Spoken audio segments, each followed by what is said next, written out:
Assalamualaikum warahmatullahi wabarakatuh.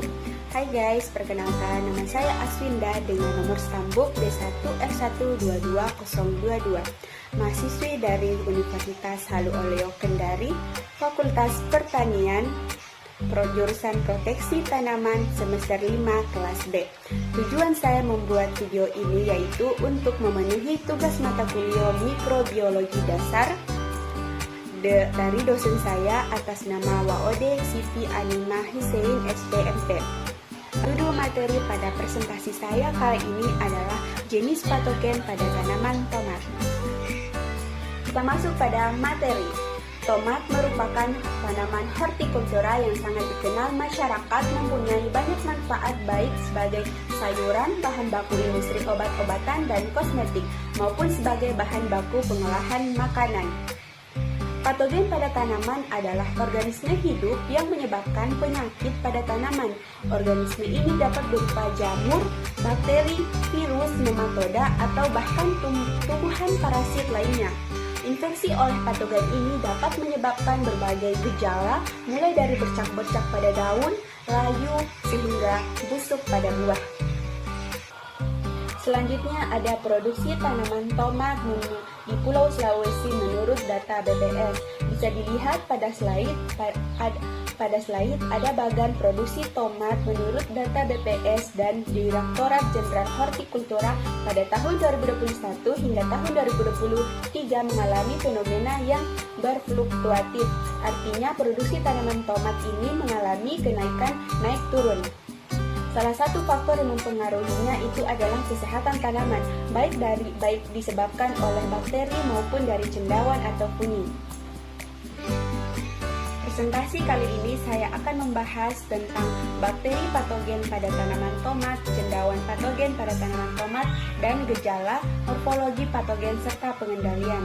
Selanjutnya saya akan membahas dua jenis patogen yang merugikan bagi tanaman tomat, yaitu ada bakteri patogen dan cendawan patogen. Bakteri patogen, penyakit yang disebabkan oleh bakteri patogen tumbuhan yang dapat merugikan secara ekonomis. Misalnya, penyakit layu bakteri yang disebabkan oleh patogen Ralstonia solanacearum. Ralstonia solanacearum merupakan patogen yang memiliki kisaran inang lebih dari 200 spesies dari 53 famili yang berbeda. Selanjutnya, cendawan patogen.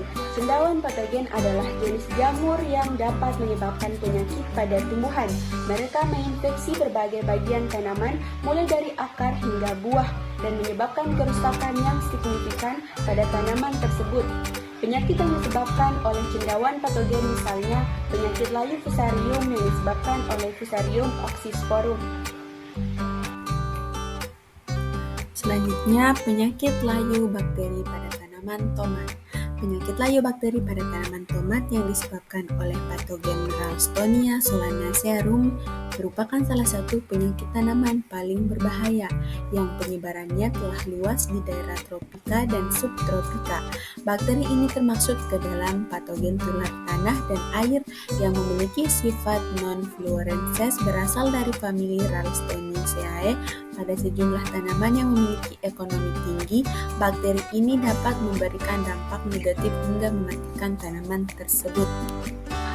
Berikutnya ada gejala serangan bakteri Ralstonia solanacearum. Gejala serangan bakteri Ralstonia solanacearum secara umum ialah tanaman seperti kekurangan air, daun muda pada pucuk tanaman menjadi layu, dan daun-daun muda atau daun-daun tua di bagian bawah menguning. Tanaman tomat yang terinfeksi patogen ini menyebabkan daun menjadi terpulai ke bawah atau layu dan sistem pembuluh menjadi coklat. Batang tanaman akan terus tumbuh tinggi dan kurus. Terbentuk lebih banyak akar adventif di permukaan batang, bisa dilihat pada gambar di samping. Serangan Ralstonia solanacearum pada tanaman tomat menunjukkan gejala penyakit layu bakteri yang muncul berawal dari daun bagian bawah. Irisan batang tomat yang bergejala layu bakteri bisa dilihat pada gambar kedua. Berikutnya kita masuk pada morfologi bakteri Ralstonia solanacearum. Ralstonia solanacearum adalah bakteri gram negatif yang berbentuk batang pendek. Bakteri ini bersifat aerob, artinya bakterinya itu membutuhkan oksigen untuk pertumbuhannya. Ciri-ciri morfologi utama dari Ralstonia solanacearum, bentuknya itu batang pendek, bisa dilihat pada gambar 1. Gram negatif, artinya dinding selnya tidak menahan perwarnaan gram. Flagel memiliki satu flagel polar yang digunakan untuk pergerakan. Koloninya pada media padat membentuk koloni kecil, bulat, tidak beraturan, berwarna putih atau krem, bisa dilihat pada gambar 2. Kita masuk pada pengendalian. Pengendalian penyakit ini pada tanaman tomat lebih ditekankan pada pengendalian agens hayati, yakni pemanfaatan penggunaan organisme antagonis yang menekan jumlah, aktivitas, dan penyebaran patogen. Pengendalian patogen ini sangat baik menggunakan mikroba antagonis dikarenakan patogen dapat langsung terbunuh oleh toksin yang dihasilkan serta menghasilkan senyawa penginduksi ketahanan dan pertumbuhan tanaman bakteri Bacillus sp dan Pseudomonas flourensis merupakan contoh bakteri antagonis yang memiliki aktivitas antibakteri yang cukup. Kita masuk pada penyakit yang berikutnya, yaitu ada penyakit yang disebabkan oleh cendawan patogen. Penyakit layu fusarium pada tanaman tomat. Penyakit layu fusarium merupakan salah satu penyakit yang sering menyerang tanaman tomat. Penyakit ini disebabkan oleh jamur Fusarium oxysporum. Ditemukannya penyakit layu fusarium diduga karena penyakit layu fusarium merupakan patogen tular tanah dan perkembangannya sangat dipengaruhi oleh suhu, airase, keasaman tanah, dan kesuburan tanah. Berikutnya ada gejala penyakit layu fusarium. Jamur Fusarium oxysporum ini juga banyak menyerang tanaman lain karena bersifat patogenik. Gejala serangan yang disebabkan oleh jamur ini adalah akar yang membusuk, daun yang menguning, dan mengalami kerontokan. Bisa dilihat pada gambar bahwa itu adalah gejala dari penyakit layu fusarium yang disebabkan oleh Fusarium oxysporum. Tanaman ini akan terlihat layu pada siang hari dan terlihat segar pada pagi dan malam hari. Jamur ini sangat menyukai kelembapan karena pada saat musim hujan, jamur ini akan lebih mudah berkembang biak dan menyebar. Berikutnya ada morfologi cendawan Fusarium oxysporum. Ciri-ciri morfologi Fusarium oxysporum itu ada miselium. Hifa Fusarium oxysporum bersekat bercabang-cabang. Hifa ini berfungsi untuk menyerap nutrisi dari lingkungan sekitar dan sebagai alat reproduksi aseksual. Koloni Fusarium oxysporum umumnya berwarna ungu, muda, putih, atau coklat. Teksturnya dapat berupa kapas, berserat, dan licin. Bisa dilihat pada slide itu pada gambar pertama. Ciri yang kedua ada struktur reproduksi aseksual. Struktur reproduksi aseksual terbagi menjadi 3, yaitu ada mikrokonidia, makrokonidia, dan chlamydospora. Bisa dilihat pada gambar yang kedua. Ciri morfologi cendawan Fusarium oxysporum yang ketiga adalah struktur reproduksi seksual. Yang pertama itu ada peritecium, ascus, dan ascospora. Bisa dilihat pada gambar bahwa pada bagian A merupakan spora seksual, sedangkan pada bagian B adalah spora aseksual pada cendawan Fusarium oxysporum. Kita masuk pada bagian pengendalian. Layu Fusarium oxysporum merupakan penyakit yang sangat penting dan secara ekonomi sangat merugikan karena sampai saat ini belum ada pengendalian kimiawi yang efektif.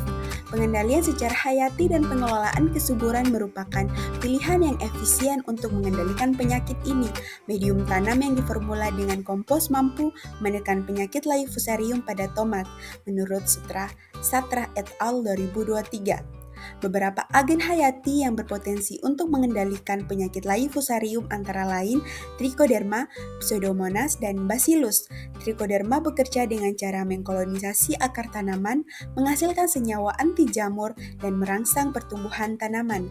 Sementara itu, Pseudomonas dan Bacillus menghasilkan berbagai senyawa yang dapat menghambat pertumbuhan jamur Fusarium. Bisa dilihat pada slide bahwa ada gambar di atas yang merupakan ilustrasi mikroskopis yang umum digunakan untuk menggambarkan interaksi antara Trichoderma, jamur antagonis, dan Fusarium yang jamur patogen.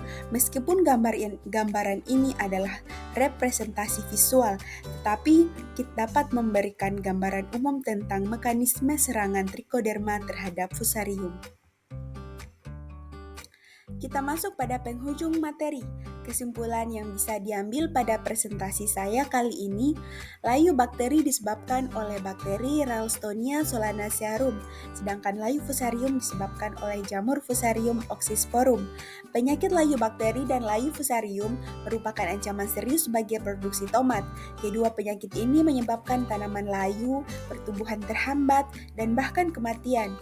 Penggunaan agen hayati seperti Trichoderma dan Pseudomonas menunjukkan potensi besar dalam mengendalikan penyakit ini secara lebih ramah lingkungan.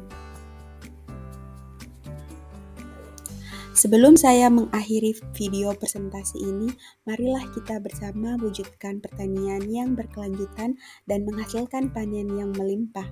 Terima kasih sudah menonton. Semoga video ini bermanfaat. Sampai jumpa di video berikutnya. Wassalamualaikum warahmatullahi wabarakatuh.